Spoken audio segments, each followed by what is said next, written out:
Hello students, मैं विवेक VK Upadhyay classes से।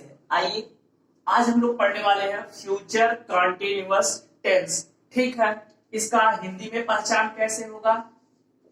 इसकी अगर हम पहचान करें हिंदी में, मतलब अगर कोई सेंटेंस हिंदी में दिया रहे तो उसको हम कैसे पहचानेंगे कि वो फ्यूचर कॉन्टिन्यूअस टेंस का सेंटेंस है। फिर उसको इंग्लिश में ट्रांसलेट करना तो बताएंगे ही, उसका रूल क्या होता है तो बताएंगे ही। तो ध्यान दीजिए, वाक्य, हिंदी के वाक्य की बात हो रही है, वाक्य के अंत में रहेगा, रहेगी,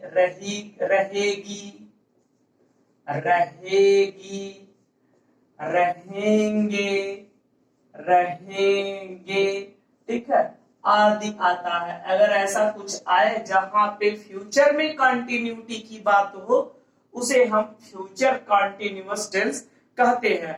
ठीक है, अच्छा, तो इसका जो रूल होता है सेंटेंस बनाने का वो क्या होता है? तो देखा जाए, इसका रूल होता है, सबसे पहले हम लिखते हैं सब्जेक्ट, फिर लिखा जाता है हेल्पिंग वर्ब। और मालूम है इसकी हेल्पिंग वर्ब क्या होती है? इसकी हेल्पिंग वर्ब होती है विल बी और शैल बी। ठीक है, शैल बी लगता है आई और वी सब्जेक्ट के साथ, विल बी आई और वी के अलावा छोड़ के जो भी रहते हैं सबके साथ लगाया जाता है। और प्लस यहां पे देखा जाए मेन वर्ब का आईएनजी फॉर्म लगता है और प्लस ऑब्जेक्ट लिख देते हैं। आइए एक एग्जांपल देखते हैं। एग्जांपल में देखा जाए, जैसे वह वहां रुका रहेगा। देखिए, रहेगा, रहेगा, ठीक है। तो कौन सा टेंस का सेंटेंस है ये फ्यूचर कॉन्टिन्यूअस टेंस का सेंटेंस है। कैसे बनाएंगे? सबसे पहले सब्जेक्ट, ये वह वहां है, जैसे वह मतलब ही, उसके बाद हेल्पिंग वर्ब विल बी या शैल बी, ही के साथ हम विल बी लगाएंगे, he will be, he will be, ठीक है। अब उसके बाद मेन वर्ब का आईएनजी फॉर्म, रुका रहना मतलब staying, he will be staying there, ठीक है, he will be staying there, will be तो भूल गया था, ठीक है, he will be staying there. ठीक है, इस तरह से हम सेंटेंस बनाते हैं। एक सेंटेंस और लेते हैं, ठीक है, दूसरा देखा जाए, ठीक है, दूसरा देखते हैं। मैं कल इस समय फिल्म देखता रहूंगा, रहूंगा। तो कौन सा टेंस, कौन से टेंस में लिखा हुआ है ये सेंटेंस? ये फ्यूचर कॉन्टिन्यूअस टेंस में लिखा हुआ सेंटेंस है। इसको चलिए बनाते हैं। मैं कल इस समय फिल्म देखता रहूंगा। तो देखा जाए, आई के साथ क्या लगाया जाएगा? Shall be, I shall B.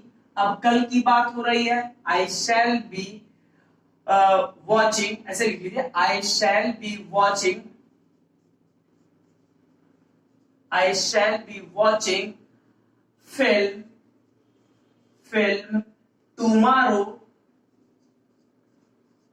Tomorrow at this time, at this time. बड़े आसानी से ऐसे सेंटेंस बन जाते। देखिए, ये हमारा सब्जेक्ट हो गया आई, ये हेल्पिंग वर्ब हो गया शैल बी, ये मेन वर्ब का आईएनजी फॉर्म हो गया, उसके बाद सारी बातें ऑब्जेक्ट हुई। ठीक है, I shall be watching film tomorrow at this time. ठीक है, इस तरह से आप सेंटेंस बना सकते हैं, कोई दिक्कत वाली बात नहीं है। ठीक है, अगर कहा जाए सेंटेंस निगेटिव हो तो कैसे बनाया जाएगा? चलिए देखते हैं। कहा जाए कि इफ सेंटेंस इज नेगेटिव, अगर सेंटेंस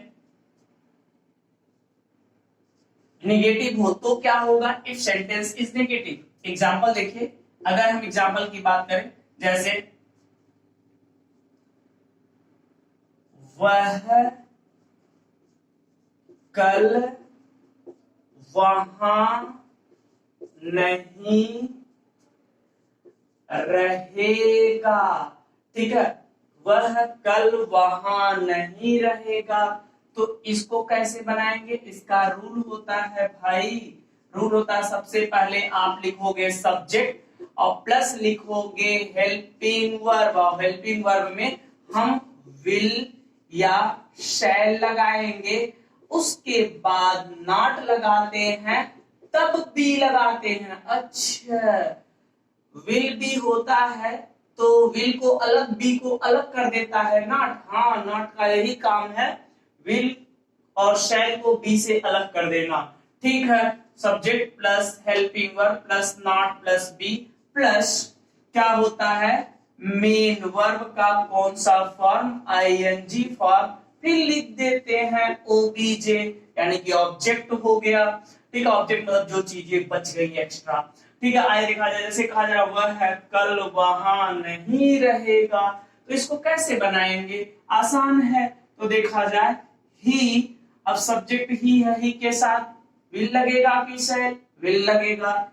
ही विल, उसके बाद नॉट लगाएंगे, ही विल नॉट, उसके बाद बी लगाएंगे, ही विल नॉट बी। अब मेन वर्ब का आईएनजी फॉर्म, नहीं रहेगा, he will not be staying, staying, he will not be staying there tomorrow। ठीक है, he will not be staying there tomorrow। यह वह है कल वहां नहीं रहेगा। ठीक है, तो आगे देख लेते, इस तरह से आप बना सकते हैं। हाँ, अगर सेंटेंस इंट्रोगेटिव हो तो कैसे बनाते हैं? ऐसे सारे सेंटेंस, निगेटिव के सारे सेंटेंस ऐसे ही बनेंगे। अब ये नहीं कि मैं 50 एग्जाम्पल दूं तो आपके दिमाग में घुसे बात। ठीक है, आपको एक पे ही समझना है और खुद से प्रैक्टिस करना है, सेंटेंस ले लेकर के। अच्छा अच्छा, ये बात है, तो गुस्साइए मत, जल्दी जल्दी आगे आगे बताइए। ठीक है, बता रहा हूं। चलो, अगर मान लीजिए सेंटेंस इंट्रोगेटिव हो, कहा जाए इफ सेंटेंस इज इंट्रोगेटिव। अगर सेंटेंस इंट्रोगेटिव हो तो क्या करेंगे? अच्छा, तो उसका रूल ये होगा, उसका रूल हो जाएगा, सबसे पहले हम लिखेंगे क्वेश्चन वर्ड। ठीक है, प्लस अब देखो हेल्पिंग वर्ब में या तो विल लगाएंगे या तो हम क्या लिखेंगे? शैल लिखेंगे, ये हेल्पिंग वर्ब जाएगा। और प्लस बी नहीं, बी लास्ट में। ठीक है, सब्जेक्ट के बाद। ठीक है, क्वेश्चन वर्ड विल या शैल, फिर सब्जेक्ट प्लस बी, हाँ अब लगा बी, प्लस मेन वर्ब का आईएनजी फॉर्म, और उसके बाद क्या? अरे उसके बाद ऑब्जेक्ट, और क्या लिख दीजिए यहीं पे, ऑब्जेक्ट। ठीक है, एक क्वेश्चन देखते हैं, सर एक एग्जांपल देखते हैं इस पे। चलिए एग्जांपल देखा जा, क्या तुम कल वहां पढ़ रहे होगे? ठीक है, क्या कल तुम वहां पढ़ रहे होगे? ठीक है, आइए देखते हैं। कोई आपसे पूछ रहा है, जैसे आप कहीं पढ़ने जाते हैं और वो आपसे मिलने आना चाहता है, तो आपसे क्वेश्चन पूछ रहा है आज ही, क्या कल तुम वहां पढ़ रहे होगे? तो इसका कैसे सेंटेंस बनाएंगे? ध्यान से देखिए, इसको इंग्लिश में कैसे ट्रांसलेट करेंगे। जैसे जब भी क्वेश्चन वर्ड सेंटेंस से पहले आ जाए तो इसकी इंग्लिश नहीं लिखते हैं, तो कैसे करते हैं?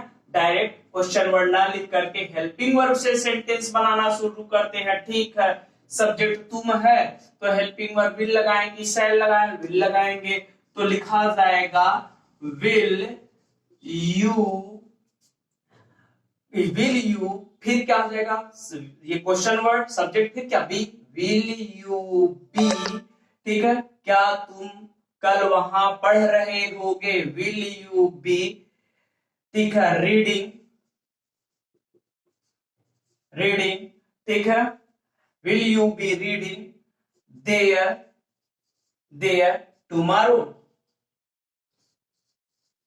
हाँ ठीक है, हो गया, will you be reading there tomorrow, या स्टडिंग लिख सकते हैं, स्टडी, स्टडी मीन्स पढ़ना होता है ना, स्टडिंग देयर टुमारो, तो दोनों सेंटेंस लिख सकते हैं, ठीक है, will you be reading there tomorrow, या ठीक है, स्टडी करना, स्टडिंग देयर टुमारो, तो इस तरह से हम सेंटेंस बना लेते हैं। चलिए ठीक है,